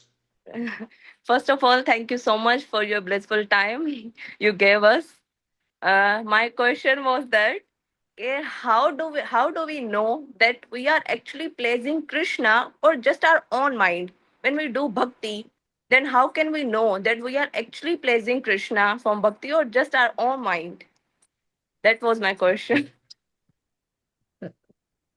That's a good question. I'm struggling to find an answer, but you're right, because that's the essence of Dharma. That's the essence of Varnashram, even, is pleasing Krishna. I think, again, one has to be introspective about that. However, sometimes we do have to, at least in the beginning, recognize that we do have desires. If we're going to dovetail them, we at least have to admit, this is who I am, this is what I am like. I think the rhetoric where we encourage others to just be always unmotivated, while it's useful in expressing the ultimate goal, it's not always useful in helping the devotee we're trying to help in making the next step, because we do have desires at the moment. And it's a question more of how do we actually move towards becoming unmotivated. It's not that, for example, I can say to you, you like eating rasgullas, stop it. You shouldn't like eating rasgullas. You have a natural taste for them. Similarly with our desires, we can't suddenly say, okay, I'll switch off that switch. It's now on, now it's off. My desires have all gone. It takes time to purify the desires. So a certain amount of introspection is needed.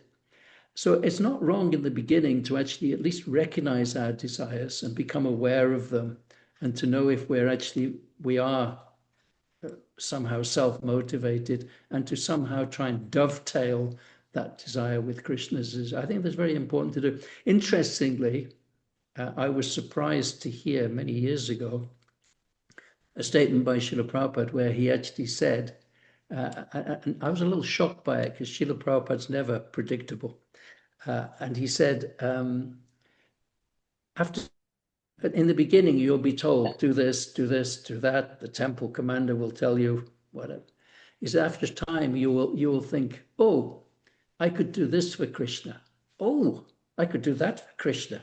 Oh, maybe I could do that for Krishna. Then you are advancing. So it's not that we absolutely just give up desires, but the desires have to be purified.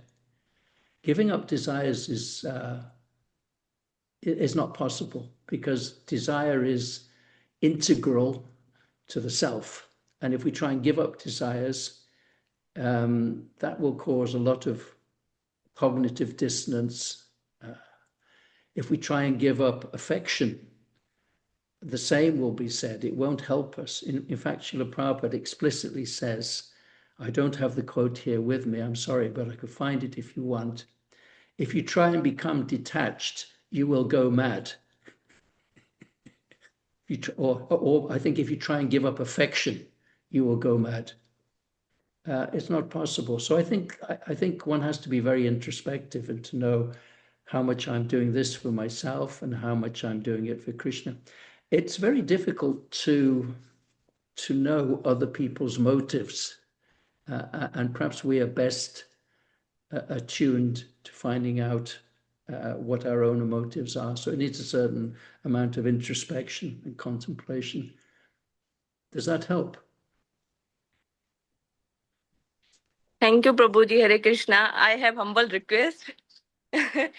It would mean a lot if you could visit Pakistan once.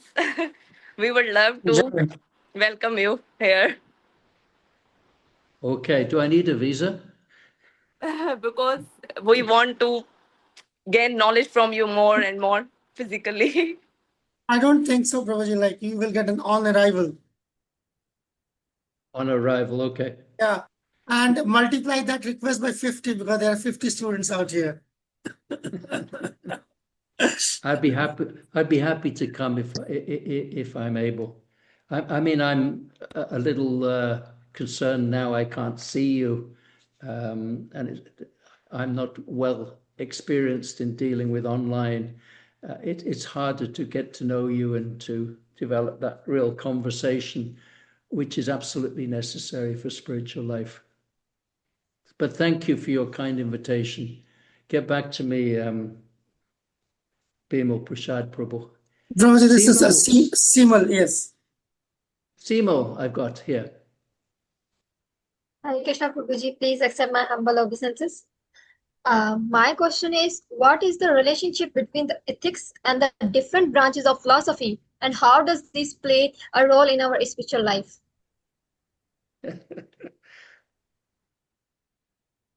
What's the relationship between ethics and different branches of philosophy, and how does that play a role in our ethical life? It's interesting. I mean, in the West, there's many different disciplines, and moral philosophy is one. I will say at this point, there's a tendency for us to think, because actually we have great esteem in our own tradition, and that should be the case, there's a tendency to think that actually perhaps Western thinkers have got it all wrong and perhaps they're meat eaters and so on. But my experience is there's quite a lot of insight there, particularly in the questions they ask. Of course, often they get it wrong, and the answers they get wrong much of the time. But I think we need to engage with that. And I'm going to make a point here, if I can. I'll get back to your question. Is that, and this comes to conversation, we cannot carry on simply criticizing the materialists. We can criticize the materialistic way of life, that's true. But at some point, excuse me, David, noise. Sorry, there's some noise here. At some point, we have to start doing better. Srila Prabhupada wanted us to build a whole society, and a very expansive and successful society. So we actually have to start developing our own scholarship in particular. Brahminical leadership means the Brahmins would do two main functions. One is worship of the deity. Second is teaching. I think even teaching gets a little more emphasis, actually, if you look at the references. So we do have to start developing our knowledge base, and we have to do it in such a way that it becomes practically successful as well. And therefore, I've heard for a long time a lot of criticism of the slaughterhouse education. And being involved in education and religious education in the UK, I can see, yeah, a lot of the educational system is very bad. But the teachers are often good people. They're trying to actually often fight the system, or at least work out what's going on. We have to develop expertise in this different areas of knowledge. Ethics has links to many other areas of life, particularly political science, more recently moral psychology, even economics. Its reach is very broad. In our own tradition, there is obviously a connection between our metaphysics and our ethics. And that's where I think the idea of the eternal self or a substantive self comes in. And particularly with the idea of integrity, because today much of our discourse, particularly in the popular sector, is criticizing other people, moralizing, and integrity integrity has that kind of gravitational force that starts to bring the debate back to how can I improve my own life rather than trying to improve others all the time. In a sense, ethics, some philosophers have said this, particularly one of my favorites is she was also a novelist called Iris Murdoch. She lived in Oxford.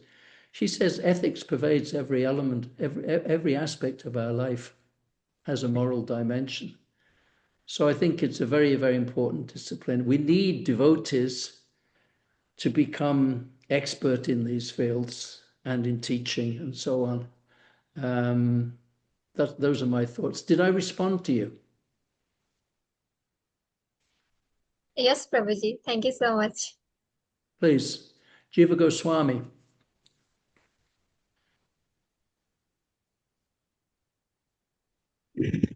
Hare Krishna. Dhanwad Pranam. Hare Krishna. I hope I'm audible. I can hear Loud you. and clear. Hare Krishna. We are really honored, Maharaj. First of all, I need to put in that we are getting your association, and this is all by the mercy of the organizers like Bimal Prasad Prabhu. In the comforts of our home, we are getting such a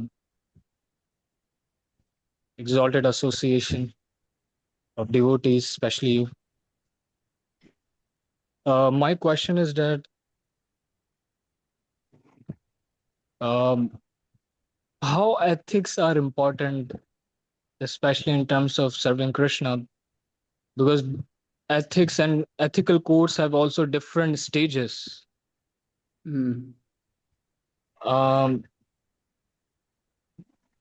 We see devotees usually, Srila Prabhupada, we see in his life, like he was very concerned about making the system going professional, following ethical codes in terms of society we live in, also governmental also. But sometimes in the ordinary dealings, we see he used to do some sort of tricks. Like few days ago, I was listening to Tamal Krishna Maharaj's interview while establishing the temple in London, especially the Bhakti Vedanta manor. So devotees were really looking forward for deities, and they couldn't find deities then. And there was a big advertisement they did, and there was an Indian man who called for, and he invited devotees that he has some deities. And devotees then bring Srila Prabhupada there, and Srila Prabhupada somehow snatched the deities from them, although they were expecting some sort of return in terms of money, but Srila Prabhupada didn't give him anything. So these small, we see these small sort of ethical codes that Srila Prabhupada wouldn't, he would just focused on serving Krishna. Obviously, he had some bigger view that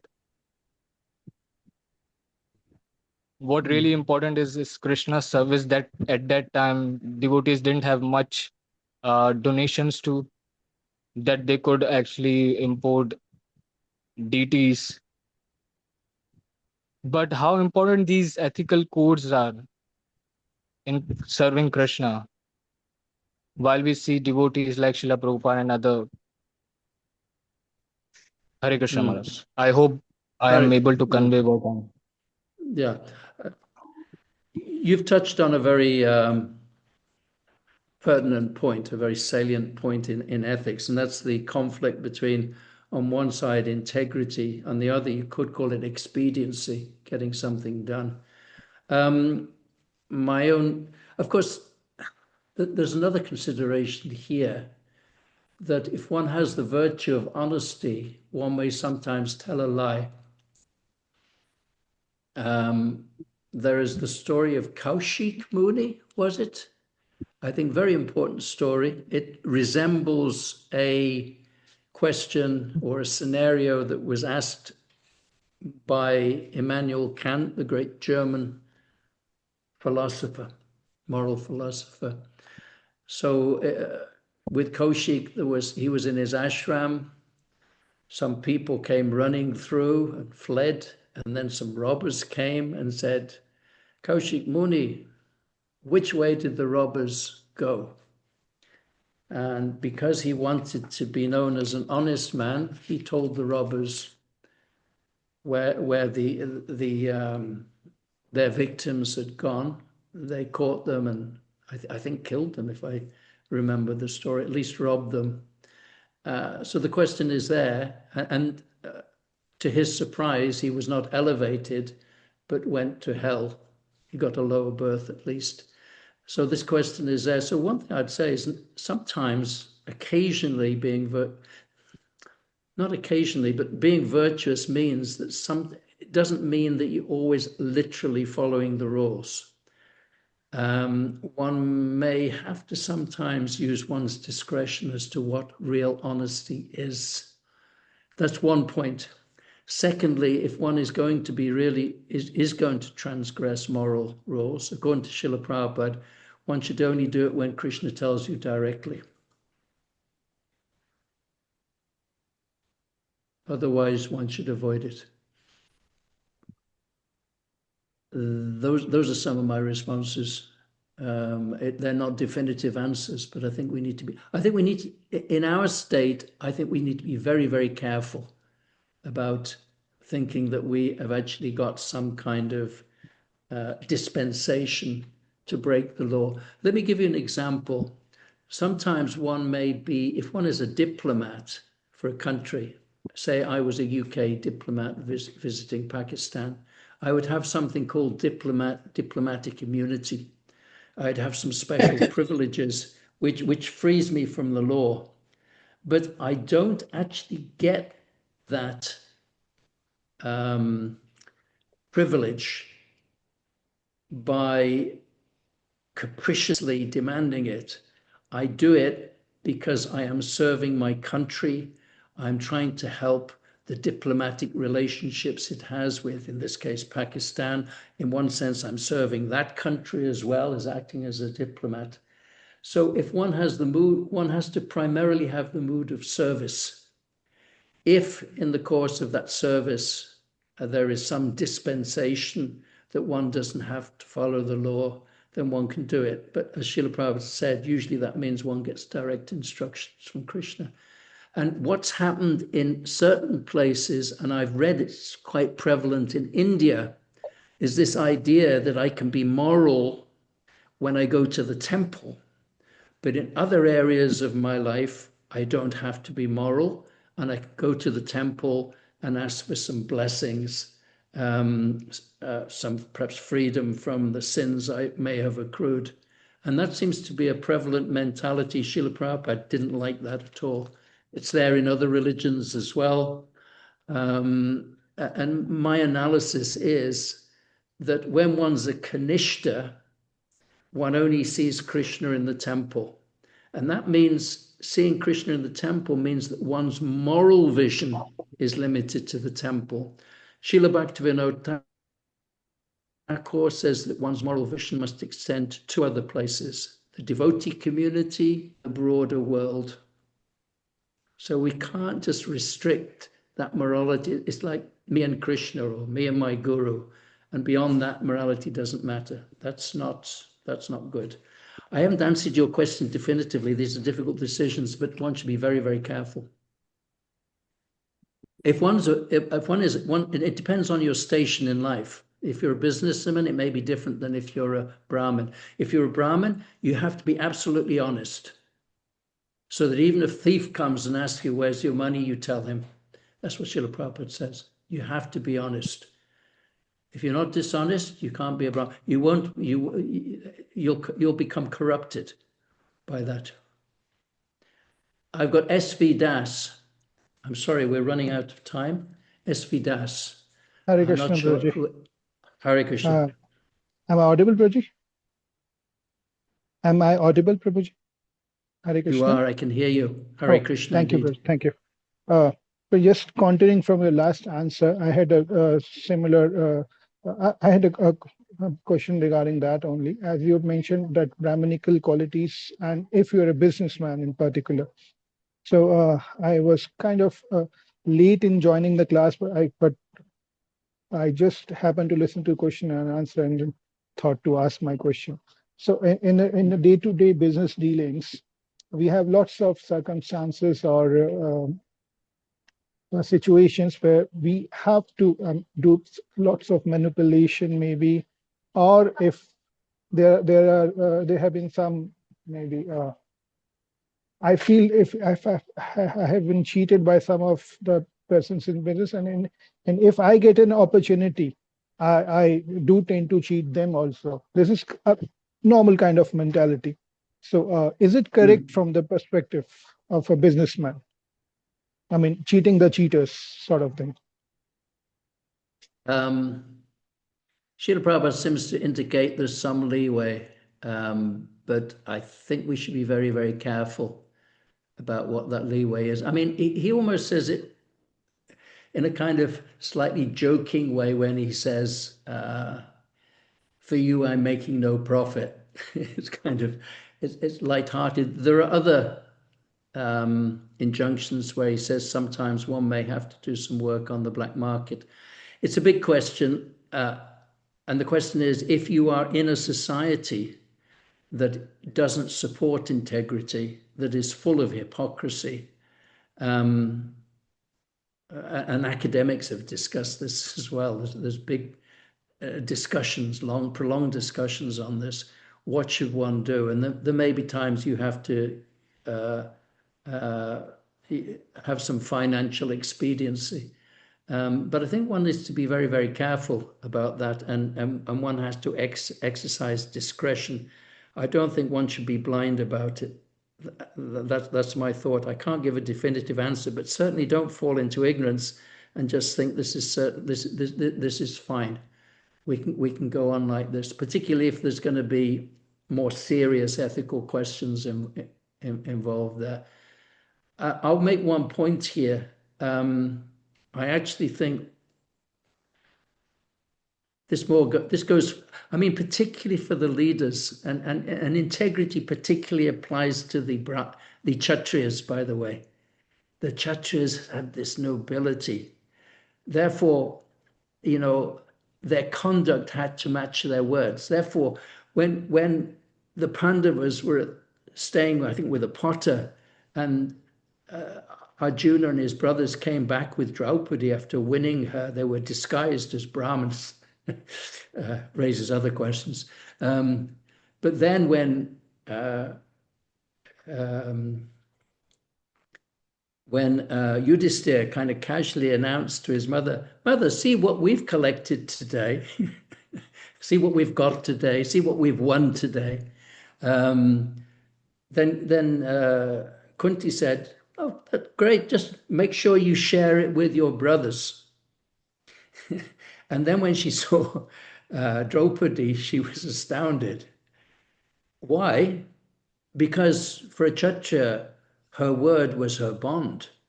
It had to become true. And therefore, there was a whole arrangement whereby Draupadi became the wife of the 5 Pandavas. Maybe controversial. But that idea that my conduct will be consistent with my words, that my word is my promise, was very important for the Kshatriyas.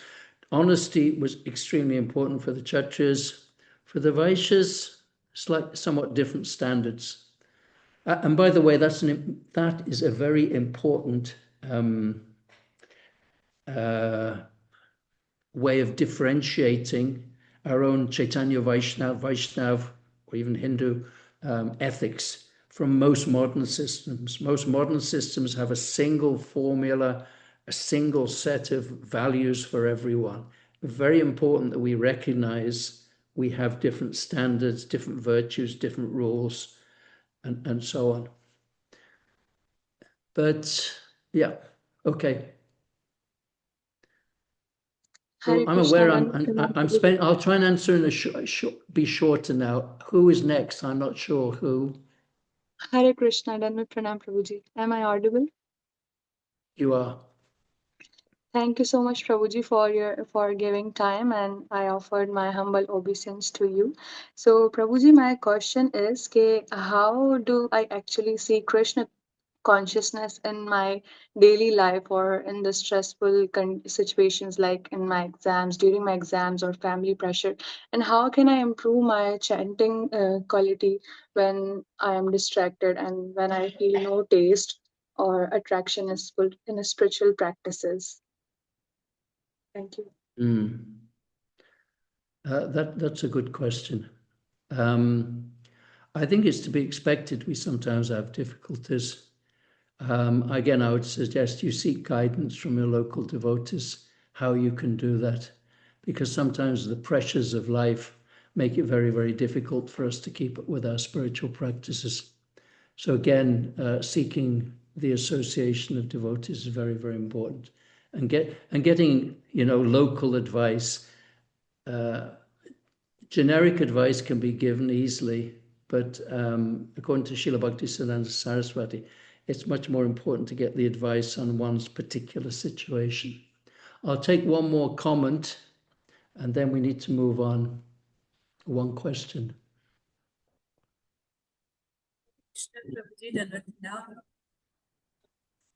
Am I audible? Just about. Okay. Actually, I'm having weak network. That's why.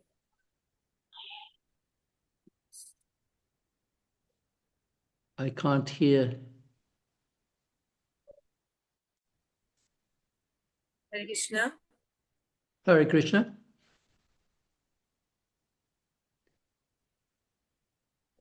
So, Prabhuji, my question is like we used to say.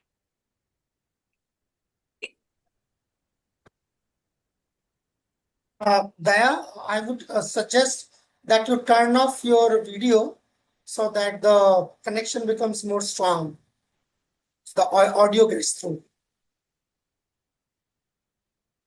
Daya, I would urge you to turn off the video so that the audio gets stronger.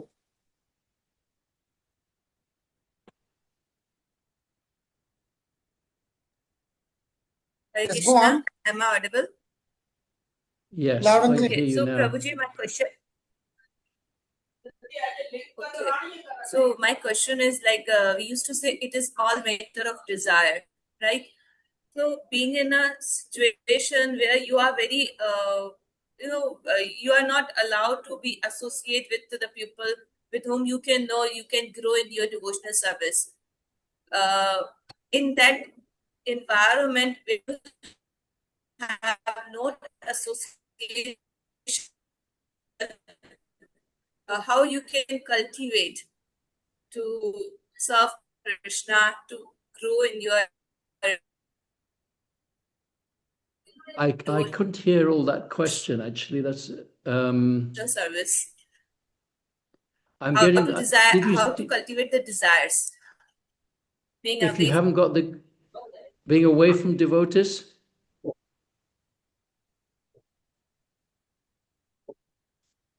I'm afraid I can't hear anything now, actually. I'm not. I think the connection is choppy, Prabhuji.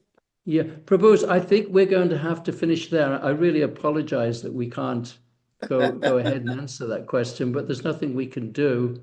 It is actually past now. I'd like to thank you all for your kind association and for all those who, Damini and Bimal Prabhu, thank you very much. It's been a pleasure. Allow us to thank you, Prabhuji, and on behalf of all the devotees of Pakistan, they got this association. The first, but I hope that we will get at least another chance, Prabhuji. We didn't had enough of it. You see so many hands up. They still have questions. They want more of you. And it's a fact that these devotees, all of us, we want like association, physical association, Prabhuji. This is a God-forsaken country. Let me say that out loud. And it has also been forsaken by the devotees. Not just God-forsaken, is forsaken by the devotees. Nobody turns up. The last time we saw a spiritual master / GBC / sannyasi / Prabhupada disciple was around 15 years ago. So, hardly anybody turns up there. Yeah, you ask them, they're sitting over here. Many of them have, most of them have ever seen the face of a proper disciple except on YouTube. Oh, I see, okay. So they are really in dire straits, Prabhuji, really in dire straits. Going on, preaching is going on, just like you can see so many young faces. And there are devotees who are pursuing Bhakti Shastri, even a couple of Bhakti Vaibhavas, trying to take initiations online, trying that, but like, like not getting what like ISKCON is, and most of them may not be able to see the outside world, outside of Pakistan to get that association. And whenever we, can lay our hands on a devotee of your stature, we just don't want to let it go. And generally, after so much, like excitement, and they meet with this disappointment that nobody at the end of the day agrees to come up. The reason being, everybody wants to come to India. So then they don't want to come to Pakistan. So that's a fact. But at the same time, these devotees also, they cannot come to India. They can't go anywhere around the world except India. So, what to do. It's just like it's just like Jagannath, and the devotees are unable to go to Krishna if Jagannath comes to the devotees. So in a similar fashion, if yes, I'll do what I can. And thank you for your invitation. What I can do in the meantime, as there are a few devotees who haven't had an opportunity to actually ask their questions, I can send you my email address. If you share it with everyone. You're so kind of you, Prabhuji. So very kind of you. Yes, Prabhuji. Then I'm happy to help in whatever capacity I can. Thank you so very much, Prabhuji. And we are really, really, really highly grateful to you, Prabhuji. And it's my pleasure. Thank you, Prabhuji. His Grace, Rasamandala Prabhu ki jai. All grace to Rasamandala Prabhu. All grace to Srila Prabhupada. All glories to Srila Prabhupada. Thank you so much. And I hope to catch up with you all sometime in the future. And I will send you my email address. Please do contact me. Thank you so much. Jai Srila Prabhupada. Hare Krishna. Okay, that was it for the day. Thank you very much for your participation. So just a ID, I'll send it across to you. Okay. Thank you. Hare Krishna. So let's meet Monday. We'll meet on Monday with Premanjan. On Sunday. On Sunday, yes, on Sunday, Yeah, not on Monday. Sunday. On Sunday. Remember, Sunday. Okay. Yes.